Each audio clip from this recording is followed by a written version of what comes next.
ఇక్కడ మీరు చూసేది మల్బరీ మొక్క, మోరస్ ఆల్బా అనేటటువంటి మల్బరీ మొక్క. ఈ మల్బరీ మొక్క ఆకులు మనకి పట్టుపురుగు ఆహారంగా ఈ ఆకులను ఉపయోగిస్తుంటారు.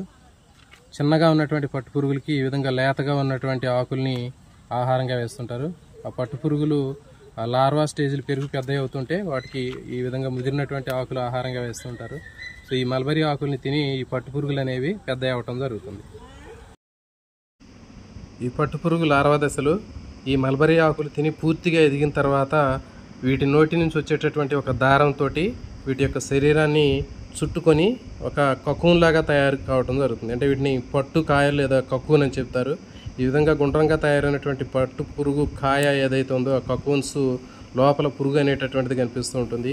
ఈ కకూన్ దశలో ఈ పట్టు పురుగు కాయ కకూన్ ఏదైతే ఉందో ఈ కకూన్ని మన వేడి నీళ్లలో ఉడకబెట్టినట్లయితే దాని నుంచి మనకి పట్టు దారం అనేది రావటం జరుగుతుంది. సో ఇలాంటి మరిన్ని వీడియోల కోసం ఛానల్ని సబ్స్క్రైబ్ చేయండి. అదేవిధంగా వీడియోని మర్చిపోకుండా లైక్ చేయండి, మీ ఫ్రెండ్స్కి షేర్ చేయండి. Thank you.